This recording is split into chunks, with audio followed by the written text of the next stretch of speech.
Hello, lovely people. It is Friday, October 20th, Friday. Remember, what's within influences what happens without. So let's get our minds right and make this day great. I'm Coy Wire. This is CNN 10, where we tell you the what, letting you decide what to think. We start today with an overview of the headlines around the world. First, we start here in the U.S. The House of Representatives is still looking for a new leader or Speaker of the House. Representative Jim Jordan of Ohio was potentially going to be named Speaker this past week, but after 2 rounds of voting, Jordan failed to secure the necessary number of votes in the House to win the gavel. The House has been without a Speaker now for more than 2 weeks after former Speaker of the House, Representative Kevin McCarthy, was historically voted out. This means the House of Representatives remains effectively frozen, unable to take action on some very serious issues like funding for Ukraine in its ongoing war with Russia, and decisions that need to be made in regard to the war between Israel and Hamas. Also,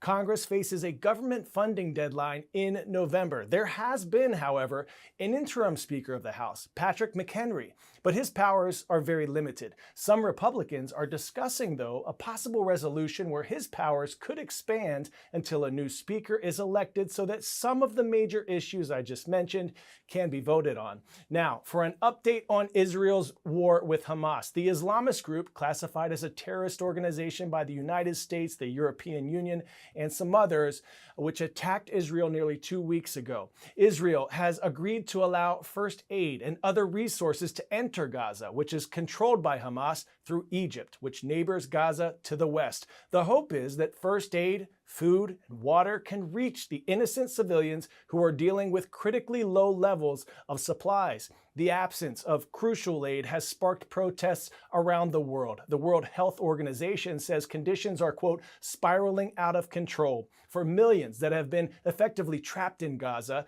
as Israel controls the borders. Meanwhile, President Joe Biden was scheduled to deliver an Oval Office address last night to make the case for sustaining wartime aid to both Israel and Ukraine, as public opinion regarding U.S. assistance has been mixed. We'll continue to keep you updated as these stories unfold right here on CNN 10.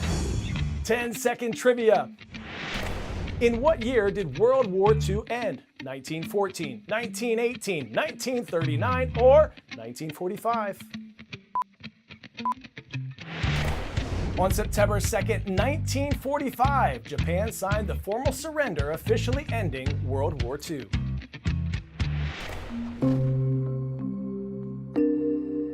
This is believed to be the HMS Thistle, a sunken World War II British submarine. The wreckage was discovered in the spring. Scientists found the wreck at a depth of more than 500 feet outside the Norwegian county of Rogaland. HMS Thistle's last voyage was in 1940, when it was sunk by a German submarine, leaving all 53 crew members dead. It was discovered during a Mariano program research cruise examining the seabed. Next up, a helium-filled floating mode of transportation. Yes, helium, just like those birthday balloons. Helium isn't flammable like hydrogen-filled blimps of the past, and a company called Hybrid Air Vehicles says their new, yet old-school-looking airship is perfect for shorter, regional journeys that can float about 100 passengers at a time through the air at about 80 miles per hour, and they say it's much better for the environment than conventional planes. But does it make sense, and is it safe? Let's learn more. It's a fast ship. It's a high-speed rail of the sky, flying at about 80 miles an hour. UK-based company Hybrid Air Vehicles believes it has a solution for climate-conscious travellers of the future, even if it might look like something from the past.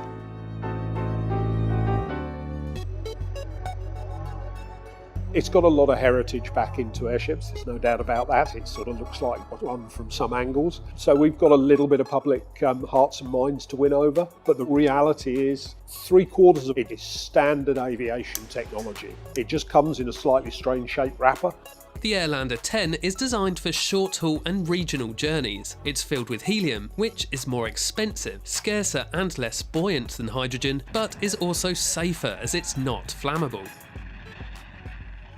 It's going to be about 300 feet long, longer than a 747, lifts 100 passengers. Getting on board, you're going into a spacious cabin. So there's lots of light coming in, it's quiet. You can open the windows. You can get up and move around the cabin. Every seat's accessible to the aisle, accessible to wheelchairs and people of more limited mobility. HAV also claims the carbon emissions would be 90% lower than the equivalent journey on a conventional aircraft.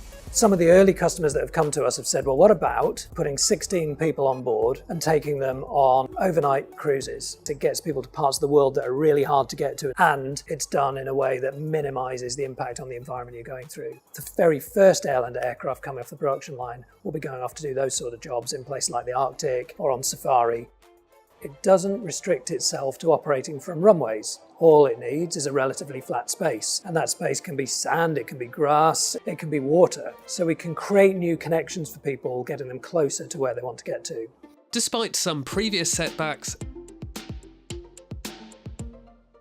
HAV states it's the only company in the world to have successfully flown this type of aircraft, and is working towards commercial production of the Airlander 10.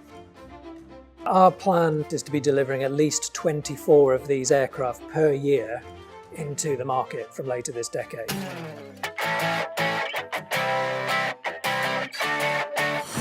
For today's story, getting a 10 out of 10, pizza, man, which has its roots dating back thousands of years, right? Drawing inspiration from topped flatbreads eaten by the ancient Egyptians, Greeks, and Romans. But the modern pizza as we know it today with tomato sauce and cheese, well, that comes from Naples in the 18th century. Now get ready for a story that's as cheesy and saucy as your favorite pie. We've got the lowdown on a Domino's pizza delivery vehicle you just can't miss. The Triton A2, created in the 80s, looks like it's from outer space, and it's for sale. This is Domino's 1985 Triton A2 pizza delivery car. And yes, it's up for auction. Only 10 of these rocket ship-like cars were ever made in the 1980s, and just a few survive today.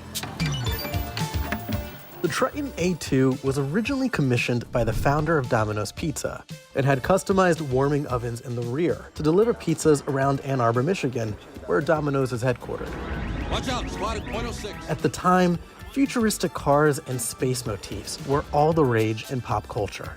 This Triton, for instance, was built in 1985, the same year that the blockbuster hit Back to the Future was released. And in another blast to the past, it was Domino's Pizza that campaign staffers reached for when President Joe Biden, then a senator, announced his withdrawal from the 1988 presidential election. I've been told that Senator Biden will announce that he is quitting the campaign. The Triton A2 boasts 80 miles per gallon fuel efficiency, according to Bono's auction house, which sold a similar Domino's car in 2019 for nearly $45,000. Domino's Pizza delivers. Even the car's current owner admits, though, it's pretty terrible to drive and probably wasn't that great at delivering pizza. But it does look awfully cool. I had a pizza joke I wanted to tell you, but I won't. It's too cheesy. Our special shout out today goes to Friendship Heritage Middle School, Lubbock, Texas. We see you. Thank you to all of you who have learned and laughed with us this week. Before we send you out, we're going to take a look back at the memorable moments we've shared. Remember, you are more powerful than you know. I'm Coy Wire. This is CNN 10. It's been a blessing to spend this week with you.